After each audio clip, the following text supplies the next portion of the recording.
ये बिहार है, बिहार में अनेकों तरह को साइबर ठग है। हम आपको बता दें, हाल ही में एक ठो मामला सामने आई है, जिसमें यहाँ ही नहीं बल्कि दरभंगा ही नहीं, बिहार के अनेकों जिले में बिहार बोर्ड की जो एग्जाम हुई है उसको लेके छात्रों के परिवार वालों को फोन की जाती है और उससे पैसे की डिमांड की जाती है, जिसको लेके आज हमारे साथ जो है गुड्डू जी, इनको भी इनके परिवार के ही सदस्य जो बच्चियां एग्जाम दी थी उसके लेके इनको फोन आया और कहा कि हम पटना बोर्ड ऑफिस से बात कर रहे हैं, हम एक डाटा ऑपरेटर है और हमको आप अगर पैसा देते हैं तो आपकी बच्चियां फर्स्ट डिवीजन कर जाएगी। ऐसा कह के जो है इनको भ्रमित किया और ठगने का पूरे प्रयास जो है ये चल रहा है। बिहार के अनेकों जिला में इस तरह का मामला चल रहा है। हाल ही दैनिक भास्कर ने भी इसकी पुष्टि की है। तो कहीं ना कहीं दरभंगा में ये मामला काफी देखने को मिल रहा है। गुड्डू जी, आपको कब ये फोन आया और क्या कहा गया? धन्यवाद मनु जी। आज करीब 2 सवा 2 बजे कॉल आया और बोला कि हम पटना बोर्ड ऑफिस से बात कर रहे हैं, आपकी बच्चियाँ फेल कर रही है कुछ नंबर से, आपका 272 आपकी बच्चिया का नंबर आया है, तो अगर आप उसको पास कराना चाहते हैं या नहीं चाहते हैं। तो हमने बोला ठीक है, चाहते तो हैं, तो क्या करना पड़ेगा उसके लिए। तो उन्होंने बोला कि उस अगर करना है तो आप ऐसा कीजिए कि पैसा भेज दीजिए। हमने बोला कि किस माध्यम से भेजें, तो बोले गूगल से भेजे, पेटीएम से भेजे, पेफोन से भेजे। हम बोले सर हम कैश देंगे। तो बोलते हैं तो ठीक है ऐसा कीजिए, तब फिर रिजल्ट का इंतज़ार कीजिए। उसके बाद उन्होंने अपशब्द बोला। सबसे दुर्भाग्यपूर्ण बात यह है कि इस भारत में जो साइबर सेल है उससे कहीं तेज साइबर ठग है। ये इस बिहार सरकार या केंद्र सरकार से मैं अपील करना चाहूँगा कि कहीं ना कहीं इनके जो साइबर सेल है वो निष्क्रिय है और साइबर ठग की जो उसकी साइबर सेल है बहुत ऊपर है। इस तरह से ठगी हो रही है।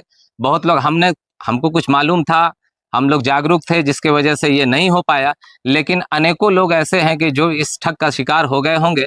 और हम यही कहना चाहेंगे कि जो लोग जिनके पास भी फ़ोन आ रहा है, पटना बोर्ड ऑफिस या गवर्नमेंट कभी भी फ़ोन नहीं करती है कि आपके बच्चों को पास कराने के लिए पैसा दे। अच्छा, मैं यहाँ पर थोड़ा सा आपको रोकने का प्रयास करूंगा। ये बताइए आप कि बात करें कहीं ना कहीं सरकार की जो है ये व्यवस्था है उस पर भी सवाल खड़ी होती है।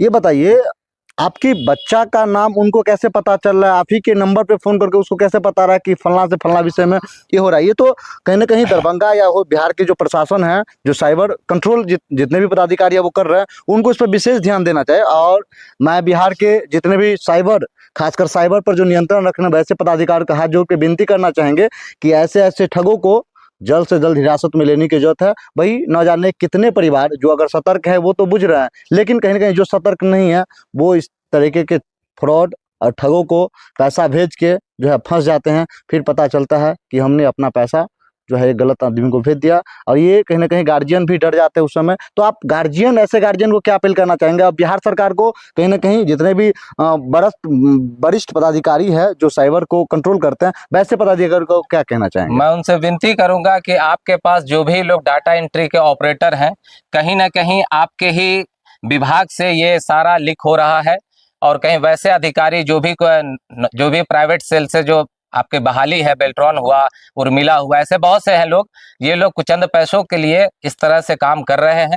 और ये कहीं ना कहीं बहुत दुर्भाग्यपूर्ण है सरकार के लिए और यहाँ के आम जनता के लिए। ये सुशासन की सरकार है, यहाँ साइबर ठग की बहार है। अच्छा, चलिए, आप जो है साइबर ठगों का जो है पोल खोलने में थोड़ा सा मदद किए, मदद नहीं किए, लोगों को जागरूक किए, इसके लिए आपको बहुत बहुत धन्यवाद। धन्यवाद सर।